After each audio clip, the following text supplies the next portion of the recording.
Prodi PPKN Universitas Negeri Padang. Di sini aku tidak sendiri, aku ditemani oleh narasumber kita yang cantik-cantik. Halo, perkenalkan, aku Putri Zahra dari Prodi Pendidikan Pancasila dan Kewarganegaraan dari Universitas Negeri Padang.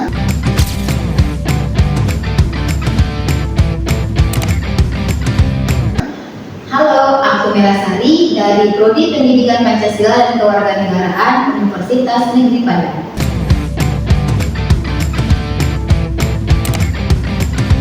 Hari ini kita akan membahas tentang evaluasi kebijakan. Itu terdiri dari materi, metode, model, dan permasalahan-permasalahan yang ada pada kebijakan pendidikan. Nah, sebelum kita mengkaji lebih jauh tentang evaluasi kebijakan pendidikan, kita harus tahu dulu nih, apa sih itu evaluasi kebijakan pendidikan?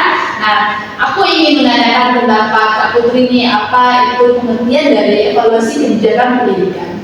Nah, menurut aku, evaluasi kebijakan pendidikan itu sendiri adalah proses sistematis untuk mengumpulkan dan menganalisis nilai di mana itu kita melihat apakah ada efisiensinya, apakah relevansinya bagus, dan kebijakan itu berlangsung secara bagus atau tidak. Nah, tujuannya itu jelas ya, di mana kita tuh melihat apakah kebijakan pendidikan itu berhak atau layak untuk diteruskan, atau harus dirombak secara keseluruhan, atau harus diberhentikan secara total. Gitu sih. Oke, terima kasih kepada Kak Putri. Berarti kita udah tahu ya apa itu evaluasi kebijakan pendidikan, itu untuk melihat kebijakan apakah kebijakan tersebut layak untuk dilanjutkan atau diberhentikan. Nah, setelah pengertian kebijakan pendidikan, aku beralih nih ke Kak Mela. Apa sih manfaat dari evaluasi kebijakan pendidikan ini? Nah, menurut aku ya Kak Lina, manfaat dari evaluasi kebijakan pendidikan ini adalah kegiatan yang akan membantu kita mengidentifikasi keberhasilan dan kegagalan dari suatu kebijakan tersebut. Jadi, evaluasi ini dapat digunakan untuk mendorong perbaikan-perbaikan untuk kebijakan pendidikan selanjutnya. Jadi, dapat disimpulkan bahwa evaluasi ini bisa kita gunakan untuk mendorong perbaikan dari evaluasi sebelumnya untuk menciptakan kebijakan pendidikan selanjutnya agar lebih baik. Oke, terima kasih Kak Mela. Jadi itulah ya manfaat dari evaluasi kebijakan pendidikan agar kebijakan selanjutnya itu lebih baik dan kita tahu di mana salah atau hal yang kurang dari kebijakan-kebijakan sebelumnya agar pendidikan kita bisa lebih maju dan bisa lebih diperbaiki lagi. Nah, setelah kita mengetahui pengertian dan manfaat evaluasi kebijakan pendidikan, selanjutnya kita akan mengkaji lebih dalam tentang model dan metode. Untuk pertama, kita akan membahas tentang model evaluasi kebijakan pendidikan. Aku ingin meminta penjelasan agar kita mengerti apa sih itu model-model dalam evaluasi kebijakan pendidikan kepada Kak Mela. Nah, terima kasih Kak Lina.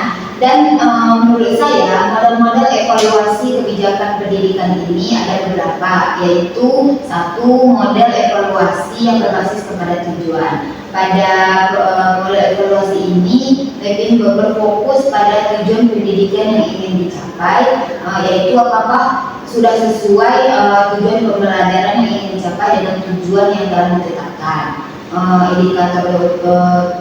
Indikator tujuan tersebut dapat ditunjukkan melalui prestasi belajar siswa, kinerja guru, dan pelayanan terima yang ada di sekolah.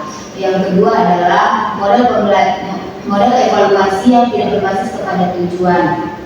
Pada model ini berfokus pada pihak-pihak eksternal, pihak konsumen, stakeholder, dewan pendidikan dan masyarakat. Fokus pada evaluasi ini yaitu berfokus pada dampak dari program yang telah diimplementasikan tersebut. Dan yang ketiga adalah model evaluasi responsif, di mana model evaluasi ini berfokus pada reaksi pihak-pihak terhadap program yang telah diimplementasikan dan mengamati apa sih dampak dari program tersebut.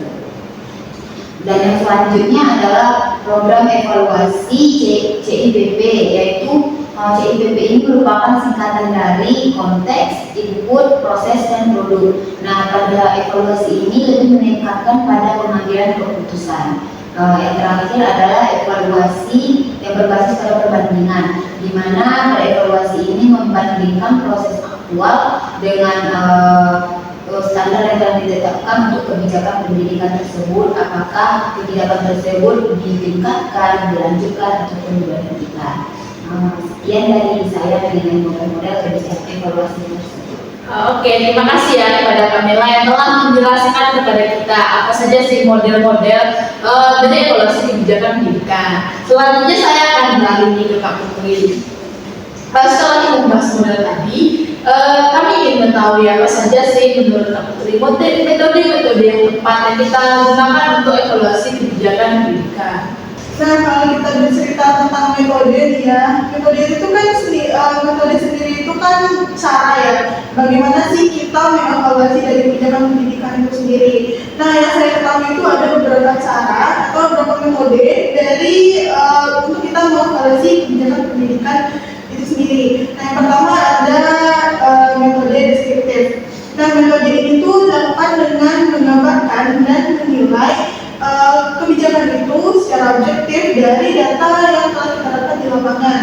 Nah, evaluator itu nantinya mempertanyakan bagaimana apakah kebijakan ini itu benar-benar terjadi di lapangan atau siapa saja yang terlibat. Nah, apakah dari kebijakan itu tuh tujuannya sudah sesuai dengan apa yang ditargetkan di awal atau malah sebaliknya gitu.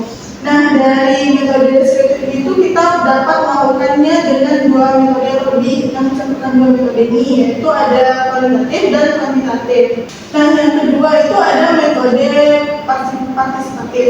Nah, berbeda dengan metode sebelumnya deskriptif yang terkesan lebih seperti detektif, pada metode yang kedua ini itu lebih ke musyawarah mufakat, di mana mendengarkan suara dari semua pihak yang terlibat atau terdampak dari kebijakan pendidikan itu sendiri, seperti kepala sekolah, guru, siswa, orang tua siswa, dan juga masyarakat sekitar yang terlibat atau terdampak dari kebijakan yang telah diberlangsungkan tersebut. Nah, yang ketiga itu ada metode formatif. Berbeda dengan dua metode sebelumnya, deskriptif dan partisipatif, metode ini itu dilakukan secara ketika kebijakan itu tuh masih berjalan gitu. Berbeda dengan sebelumnya kan evaluasi itu dilakukan setelah kegiatan dari kebijakan itu kan. Nah, kalau yang ketiga ini itu tuh dilakukan ketika kebijakan itu masih berlangsung. Nah, tujuannya jelas yaitu memberikan umpan balik dan mencegah dari masalah yang akan timbul secara jangka panjang nantinya. Nah, fokus dari metode ini itu bukan hasil akhir tapi proses dari kebijakan pendidikan itu berlangsung gitu. Nah, yang terakhir yaitu ada metode sumatif. Nah, karena yang terakhir nih, ini tuh merupakan titik akhir di mana kebijakan itu tuh berhak nggak sih, pantas nggak sih dilanjutkan atau dihentikan atau harus dirombak secara keseluruhan gitu. Nah, pada metode ini tuh semuanya itu akan mulai dari awal, penilaiannya akan dilihat dari awal dari metode-metode sebelumnya. Apakah kebijakan ini tuh berdampak baik kan kepada masyarakat? Apakah pendidikan dari terlibatnya kebijakan ini itu bagus atau tidak? Apakah pemerataan pendidikan itu merata atau tidak? Nah, disinilah titik balik kebijakan itu dilakukan, diberlanjutkan atau malah dihentikan. Itu sih. Oke, terima kasih ya kepada Kak Putri yang sudah menjelaskan nih sejelas-jelasnya tentang metode evaluasi kebijakan pendidikan. Nah, selanjutnya kita ingin menarik satu kasus nyata dari evaluasi kebijakan pendidikan, yaitu tentang pada tahun 2024 itu Wakil Presiden kita di Gibran Raka itu pernah menyatakan ingin menghapus zonasi karena berbagai macam alasannya, dan saya ingin mendengarkan nih pendapat dari Kak Putri tentang penghapusan zonasi yang diminta oleh Bapak Wakil Presiden kita, yaitu Pak Gibran Raka. Dari kasus yang kita dengar Kak Nina, yaitu di mana Wakil Presiden kita ingin mencabut sistem kebijakan zonasi, karena yang saya tahu ya, Bapak Wakil Presiden kita itu mendengar banyak isu-isu dari masyarakatnya bahwa sistem zonasi ini tuh mempersulit berbagai pihak, termasuk orang tua, guru, atau pihak sekolah itu mempersulit ya. Jadi Bapak Wakil Presiden kita ini ingin mencabutnya karena sudah melalui metode yang saya jelaskan tadi seperti deskriptif, di mana melihat lapangan itu banyak sekali masalah yang ditimbulkan karena diterapkannya kebijakan ini. Yang kedua yaitu ada metode partisipatif, di mana Bapak Presiden kita mungkin sudah melakukan studi lapangan atau berbicara langsung dengan masyarakat terkait atau orang tua atau pemerintah atau pihak sekolah tentang bagaimana sih keberlanjutan atau terlaksananya kebijakan zonasi ini. Nah mungkin banyak sekali masalah yang timbul dari kebijakan ini, seperti yang pertama yaitu orang tua siswa itu mungkin anaknya itu ingin sekolah ke sekolah favorit, tapi terkendala dengan kebijakan yang telah ditetapkan ini, di mana mereka harus sekolah di daerah tempat tinggal mereka.